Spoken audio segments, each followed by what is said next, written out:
Alright, hi people, it is Shiggs here, and I'm here to do an unboxing and review for you guys today of the Power Rangers Lightning Collection, Dino Thunder Yellow Ranger. Um, and it's really it's really weird to call like the Dino Thunder Rangers their colors, considering in the show they don't go by their colors. But then that was retroactively added by Super Mega Force. But whatever. Um, and considering no, I think they did call the Drago Ranger the Dino Thunder Weights Ranger in the packaging. I forgot I even had that. Um,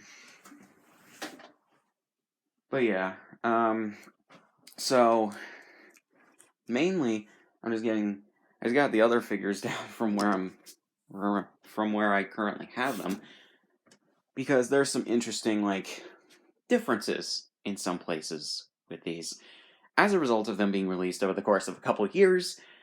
Actually, I think 3 years, and yeah. And this is kind of a thing that's been going on with the Lightning Collection for a little bit in regards to QC, but this is the first one I've actually really noticed without someone having to tell me before I can see it for myself. And I'll get to that when I get to that. So anyways, let's go over the box first. So the box, it's still the plastic packaging that has the window so you can see the figure and everything. It's not until the next wave that there's going to be plastic-free packaging, I believe. So, yeah. But yeah, so you have the front right here. Power Rangers Lightning Collection logo, Dino Thunder Yellow Ranger, and everything. And you have the suit right there. Power Rangers Dino Thunder logo right there. And everything. And the picture of the suit. And you got the figure right here. Which I don't really care for that pose, but it is fine for the most part for what it has to be. So yeah. So here we go with the figure and the accessories themselves. So you first get a blaster piece, which is, I assume it's a reuse of a previous one, but it's like in this turquoise bluish kind of color. So yeah, that's actually not bad. Then we have hands, which one's a karate chop hands, one's a four-fingered hand. I don't know why, but yeah. So we got the signature weapon of the Ranger, which is the Terra Grips and everything, which they look fine for what they are. Not as painted as they could or maybe should be.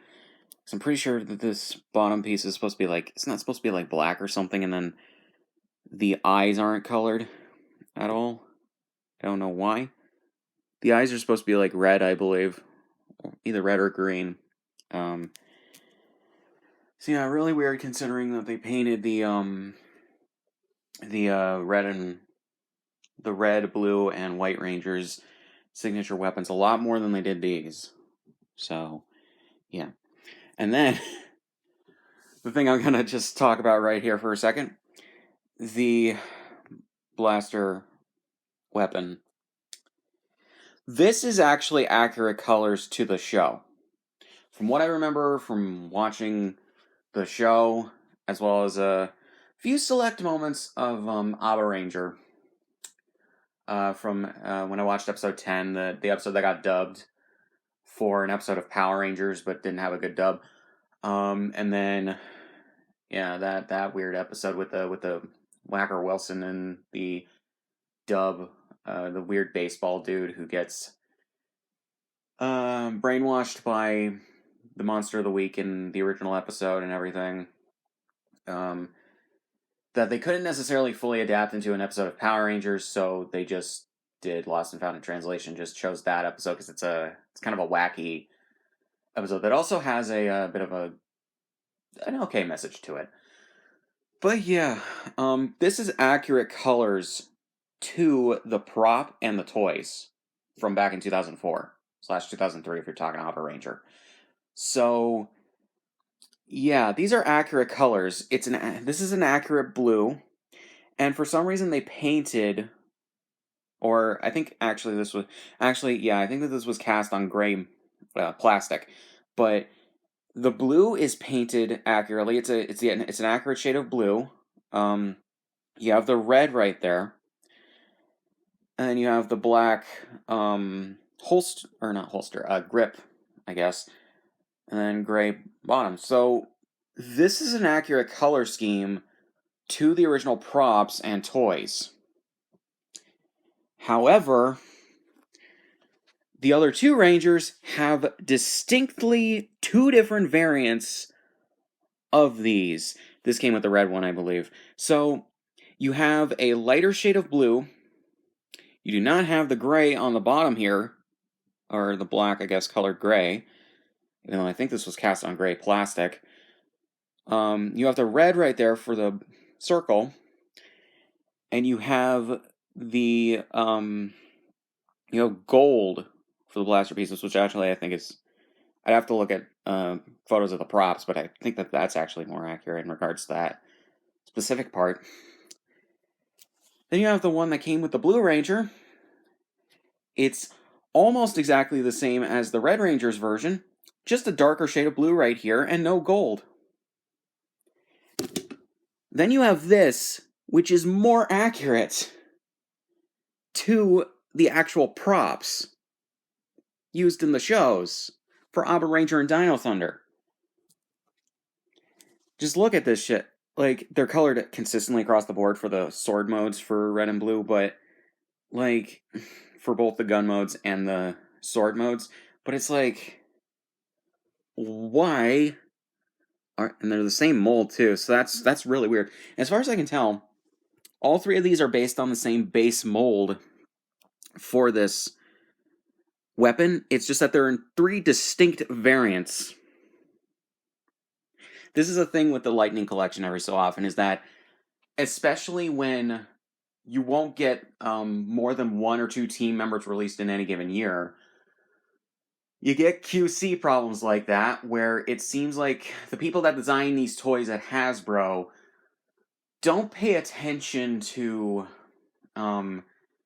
the previously released Rangers and will instead, I think, look up like reference material like online, maybe the Ranger Wiki or something like that, or maybe they'll grab screenshots from the show for whichever Ranger that they're doing these for, and then they'll base the things off of that rather than remaining consistent with the inaccuracies or even accuracies of the of the of the line itself. This is a thing that people have noticed with I think Dino Thunder isn't a victim of this. I think Zeo is, SPD definitely is, where you'll have inconsistencies in regards to coloring of certain things. Like, mainly it's like visor trims whenever suits in the shows have like silver or white visor trims around like the visors and everything. Sometimes they'll color that silver, sometimes they'll color that white. Half the time you will not get them consistent with what was in the show, half the time you will. It's so fucking weird. It's a real crapshoot. It really is. Sometimes you won't get the trim at all, which is also a problem, but yeah. At the very least, though, Dino Thunder doesn't seem to be a victim of that, because it seems like across the board, at least with the main three, the visor trims are consistently silver, which they're supposed to be white, but at the very least, I prefer that they were consistent across the board with whatever color they chose. So yeah, this is kind of a thing with Hasbro. They make good stuff, I in all honesty, with Power Rangers in regards to toys, but it's just like, especially the Lightning Collection. I love the Lightning Collection because I think it's the best like thing of action figures we've gotten. Sorry for the dogs. But it's like there's so many inconsistencies between these, and I don't understand why. So yeah. So just to get on with this, here's the civilian head for Kira. I know that she kind of, on this camera, mainly due to the lighting, I think, she kind of looks like she's cross-eyed. I assure you, it's mainly due to the lighting, and her eyes are not cross-eyed, which is good. So yeah, and it's actually a decent likeness to the actress. Funny thing about it is, in regards to Dino Thunder, um, the guy who played the Red Ranger, James Napier, he wants nothing to do with Power Rangers. Apparently, like he regards it kind of like Danny Slavin used to, where he mainly did it as a job to get money to put himself through film school, which is fine. Um, but other than that, he doesn't really attend conventions. He's one of the few Power Rangers actors to actually not attend any conventions. Um, but in his case, on purpose. Um, and he just mainly sticks to being a film guy in New Zealand. I think he's directed some films. I think he's produced and written some films, which is good for him. But that's really, really a shame because I would love to have him do like some of the conventions, like at least the Power Morphicon appearance every couple of years. He doesn't have to do a lot of them; that would just be nice. And then the chick who played the Yellow Ranger in this season, I don't think regrets her time on the show, but exactly uh, she doesn't have exactly have the greatest feelings from what I have read in regards to people calling her by her character's name rather than her real life name, the actress's actual name. So she's kind of distanced herself from Power Rangers as well, which is also a shame. I get it, but it's just like, can you not just put out a PSA on like your Twitter or something? Because most people will listen to you and address you by your real name if you tell them that that's what's going on. They will make sure, when they meet you, to actually address you by your real name. But yeah, so that's just a shame. But yeah, but here we go. Oh, this is white visor trim. I was wrong. There's white visor trim on the helmet rather than silver. Yay, good to know I was wrong. But anyways, so we got the figure itself, which is actually very good. I think that this is definitely the most accurate next to the Dino Thunder White Ranger, if you get the replacement helmet like I did.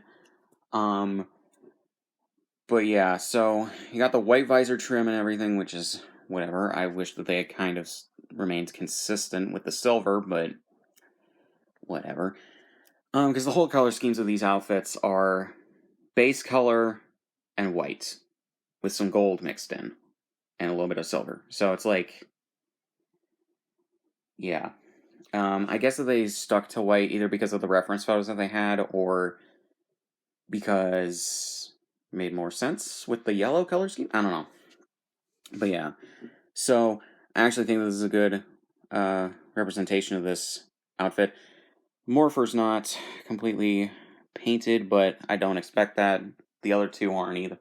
Or the other three aren't either, and I don't expect the Black Ranger to be either when he comes out next year. But yeah. Which if you're gonna say he isn't scheduled to come out next year, yeah, he was teased. So it's like, yeah, go to Living Ranger Key or Toka Topics on Twitter or Lightning Fake PR. That's the Twitter he has for Lightning figures or Lightning Collection. So yeah, I think that this is actually a really good representation for her. I do kind of wish they had granted, don't know how they do this, but when she goes into her Super Dynamo, granted they don't have alternate pieces for the Super Dynamo, so I don't know. Maybe they'll release figures like that at some point in the near future where all the Dino Thunder Rangers are in a 5-pack with their Super Dino modes. Who knows? But yeah, because there's the wing flaps that appear in between her arms and body when she goes up. So yeah. But yeah, so on the top, the head can turn into or spin in the 360 and move back and forth, which is nice. Then you have the arms, which can go like that, almost at a 90-degree angle, and turn around and everything. Yeah. Then double ball joint for the elbows, which just feels a little stiff.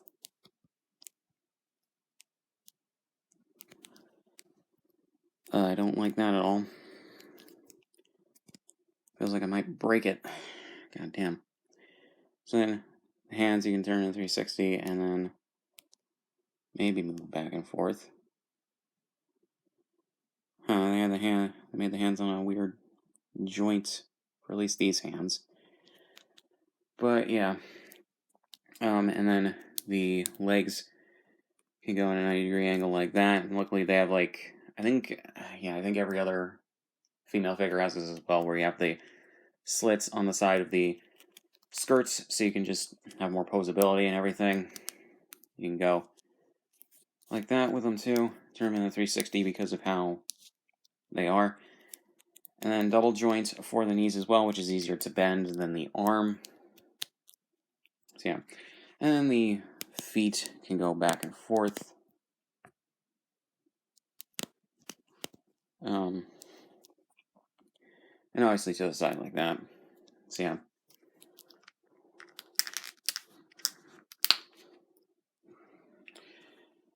Okay. And if you want to pose her with her civilian head, you can just put it on like that. That actually went on pretty easy for me specifically. So yeah. I'm glad that they got to releasing. I hope they release more. This is Wave 12, I believe. I hope that they release more Wave 12 figures early. I don't understand why Dino Thunder Yellow and I think the monster's name was Snizzard from MMPR. Don't know why they couldn't release more of the Wave 12 figures early, but whatever. So yeah. So really not much else to say. So links description on my shit, subscribe if you want, and I'll see you guys in the next one.